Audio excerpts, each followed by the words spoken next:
If anyone's having any problems getting the springs out on their X5, there's a little trick we could show you. Once you get the shock off and the sway bar disconnected, there's really no room to get that out. So the trick is you put a jack, a small bottle jack, between the bump stop and the chassis, the subframe. So let me show you how we do that now, and it may just help you out.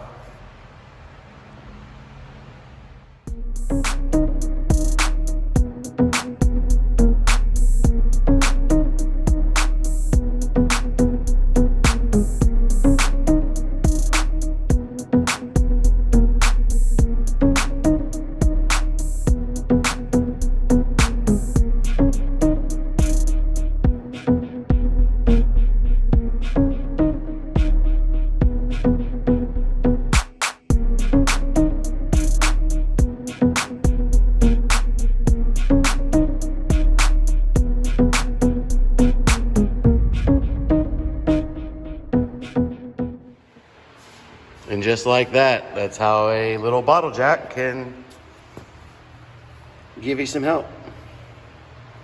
New springs in.